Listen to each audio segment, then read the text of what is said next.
We are here, Francesca King, for Avatar: Legend of Korra, third season, episode 5, and I don't have much time. Again, surprisingly, not for anyone, but yeah. I won't talk, but I will do in at the end of the episode because I don't know how much time I'm gonna have, but I'm really worried about something that could happen in this episode. Just saying. You know what it is if you watch the last episode. So, go. I mean, she kinda...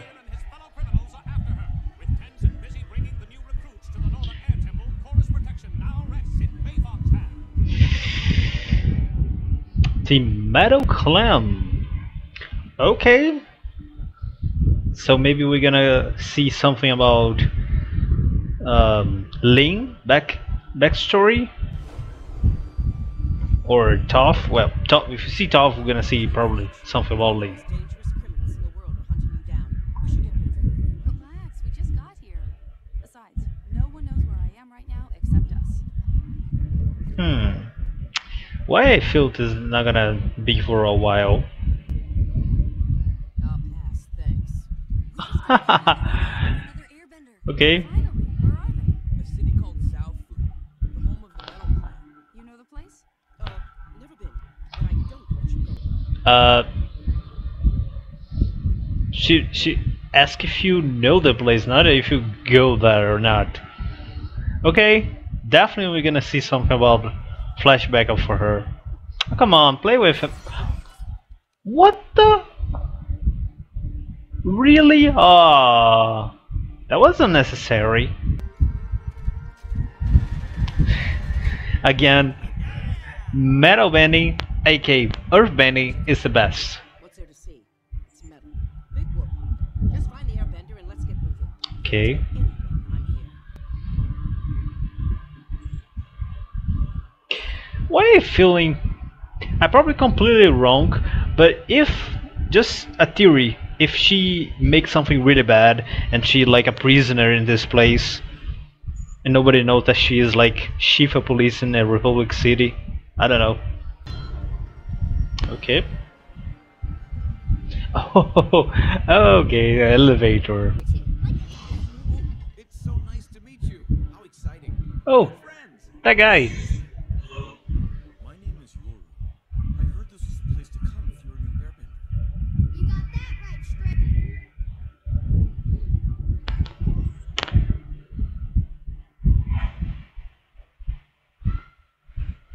Okay.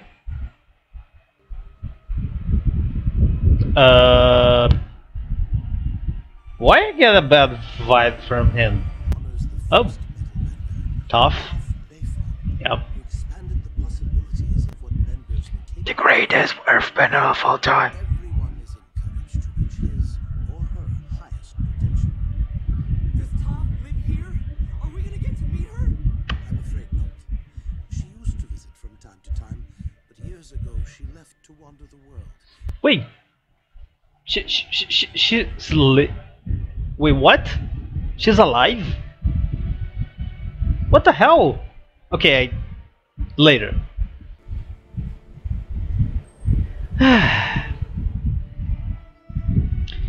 Oh, that looked like a flower. Wow. Is this where the air... Oh. And now he has a weapon of airbenders.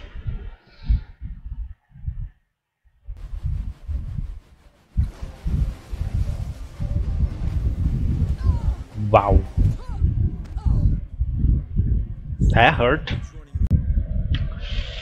So that was episode 5 of the third season of Legend of Korra. I'm gonna say really quick, I have a lot of things to say, a lot of things that I want to say, and I don't have much time. So let's begin with the Meadow Clan, since this is the name of the episode. We have this place that was created by Toph's daughter. I forgot her name, sorry. not Lin, the other one, and she also had a daughter that now is a airbender. Interesting. So I suppose that, well, of course, she was a non-bender, and she has a husband, which not the airbender, of course, a Tuff's daughter, not the granddaughter, that help her develop and grow the seed. It has even a statue of Tuff. Tuff supposedly is alive. Okay. I guess I gotta say later, but oh yeah. No wait. Now I remember. I watched the first episode again of The Legend of Korra, and I was thinking when I see Zuko, and I could not watch the first episode again to watch, but Katara said that Sokka died, and a lot of her friends died. I was skipping that as well. Everyone died, and only she is alive, right? Of the Avatar team, but what she said is like her friends. Of course, that you can say that it is not a plot hole, and I don't think it is a plot hole. I think it is. What's the term? I don't know the name in English, but it's headcon, something like that, retcon, which is something that they let. In this case, I think it's pretty clear. It is something that they let ambiguous. So they let Katara say that because this way they could later make everyone alive, with exception of Sokka, because Sokka, she specifically says that Sokka was dead. But then you can say that everyone is alive after. I don't really mind when that happened. So yeah, but it's clear that that's what they did. Maybe it's something connected with that. They think that it was only to be one season, right?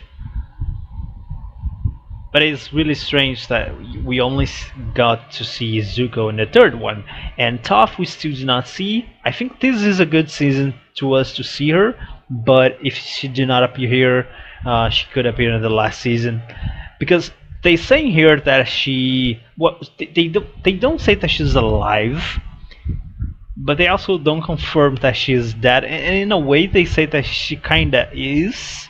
Like she's traveling the world. She traveled the world and no one sees her. So yeah, she could be alive or dead. But of course, she's alive after that statement. And of course, if she is alive, we're gonna see her. I mean, even if she died, we see a lot of people that die. We see Zhao, come on, in the last season. So yeah, we're definitely gonna see her. The question is gonna be in this season or in the next. Other thing is, I like to know more about the characters that we know in The Last Airbender. Of course, I think everyone that watched The Legend of Korra would like to see more about them and how they turn on. But I also want to know more about the characters that we know right now, like Lim, for example. What really happened to her with her sister? How was their relationship really? I think it's pretty clear after this that Lin was self-reassured, like she was what Toph was when she was a kid. I mean, when what Toph was as an adult, was she see her, right? And the other sister is what Toph was as a kid, like a rebel and all.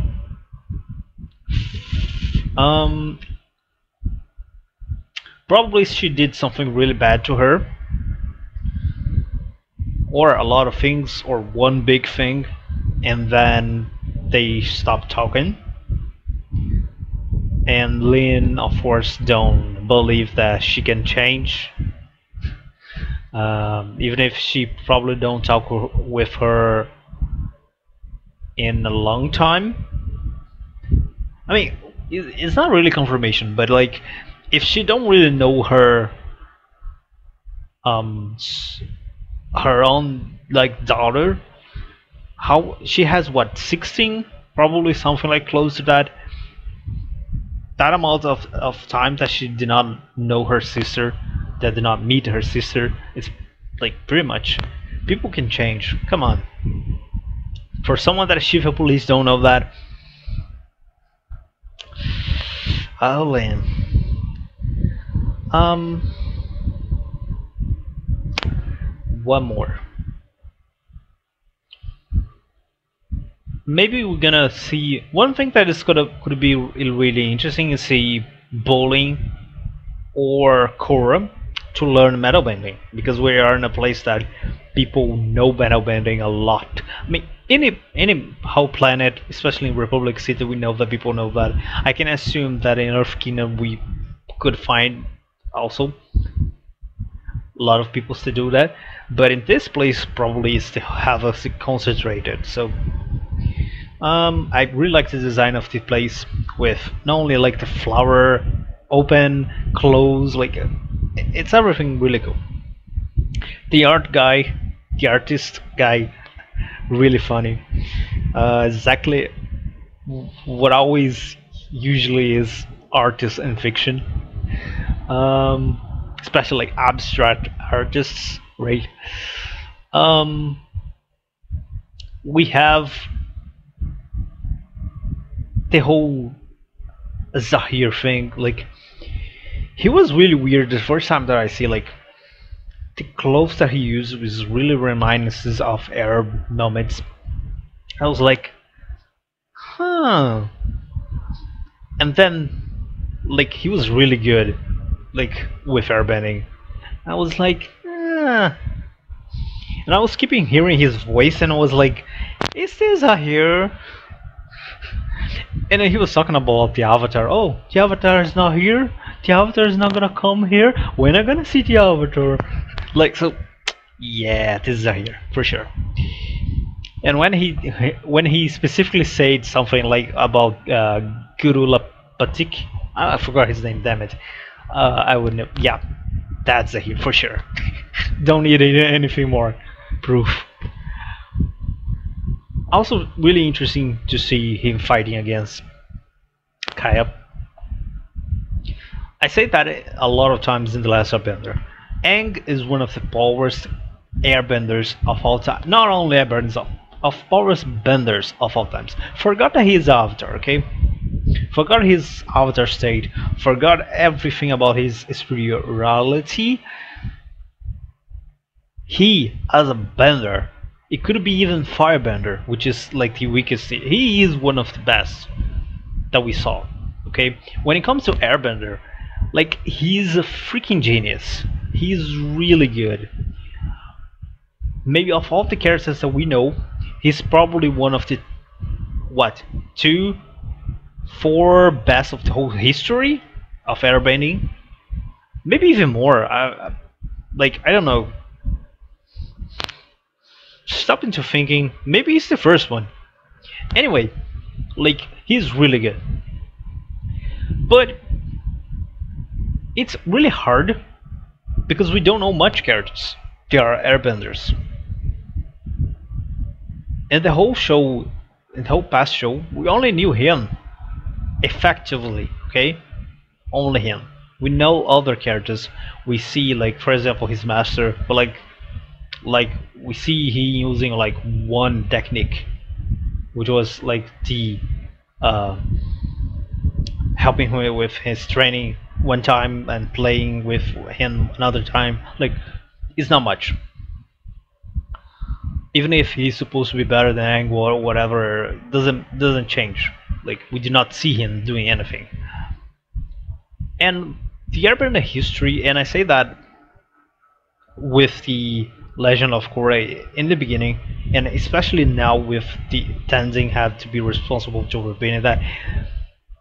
How this is gonna change the Air Nation? Because, like, I think Aang might have changed the history of the Airbenders even against his own against his own ideas. We see how close-minded Aang is most of the times within the last show, within the time between. And we can see even with Tenzin that even if his whole life he was still really close-minded. Um, compare what Tenzin probably gonna be or Jinora. Like Jinora, of course, is gonna be really open-minded compared to both of them. And how, especially when it comes to abilities of attacking, we almost do not see Aang ever using them in airbending. We have a full show, and he's a freaking genius. We also do not see much of them, even with he being the Avatar and have to learn Earthbending, for example, and Firebend that are way offense. That did not change his style of airbending. You can see this is a good thing, and you also can see how this is a bad thing as well. With Tenzin, he is way more offensive than Aang was. I can imagine that the kids are way more offensive than Tenzin as well. This is a lot of things that come to it. This guy, Zahir, is freaking offense. We can see that. Uh, I don't know how much of that has to do with he being a villain, but he is really offensive, and I would love to see that. Again, Aang has a massive advantage because nobody had fight at airbending whole life. Basically, I say that in the beginning. Aang could probably do what the captain did ask him to do in the first episode of the second season. Go there, defeat the Fire Lord, and yeah. Because nobody was prepared to fight an airbender. And I'm talking even with people like, I don't know, Azula, that is super prepared for anything, and the Fire Lord that was really strong. Zahir also has kind of this advantage because not much people are airbenders. Well, now we're beginning this to change, but not many people had really training against that. Even I can say that people probably know more about the arts and how the airbenders fight right now in this time, but they still not train against that. And you can see how Kaya give him more trouble, and I don't know, I guess this probably is, well, Kaya probably is really strong. She's daughter of Katara, which again I say multiple times is probably the strongest waterbend in of all times besides the Avatars. So can I say anything else? But Kaya also had a strong knowledge of airbending, I can assume. Like, she lived with Aang, even if Aang did not pay that much attention on her, usually always with Tenzin and all. She had knowledge of the airbenders and how the airbender fights more than anyone, well, of her generation besides Tenzin, of course. So she's one of the persons alive that have more knowledge of airbending of everyone. Like, she knows how to fight an airbender for sure, and I'm sure that she had some couple of fights with Tenzin. I really doubt that never happened, even if it's just training or just because they did as a kid, they don't like each other. Like, they have fight, of course, before, so she knows. That may be one of the reasons why Zahir had more trouble with her. I don't see Zahir having more trouble with much people in the show, because I assume he's the biggest villain of this season. We're gonna probably had to fight and defeat all the other members of his mini group, and then he gonna be defeated only in the last episode or something like that. And I already talked too much. God damn it. Why I only say like 2 or 3 things that I want to say. I had like more 20 just for this episode. Do you see how much thing I want to say, but I don't have much time? Gonna try resume Like bowling, really cute. Him with the girl. I also really like her.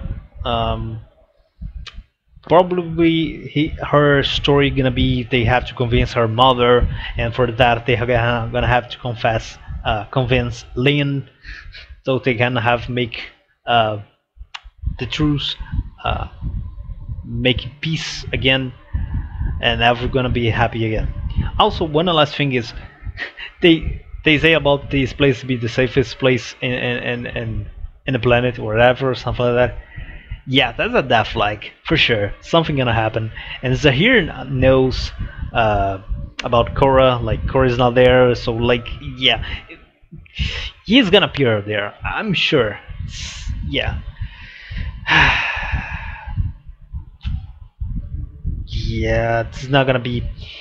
It's not gonna be good. You can say that like a place that is covered with metal is very safe, but when you see that someone, we have one that can do lava, one that can do explosives, one that can do water, like water against iron. I don't need to say what's gonna happen. I even can think ice could do a reasonable damage if you do ice within explosions. Like they can easily pass that place.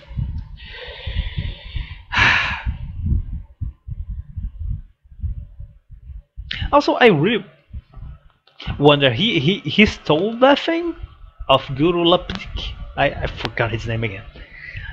Or he just like, oh okay, this is interesting of that guy that I always am fan of, like to read things about him. I don't know. He stole that glider for sure. It is gonna be really good for him, like as a power, especially of offense, which again I say a lot of times. So yeah, I talk too much. See you in the next.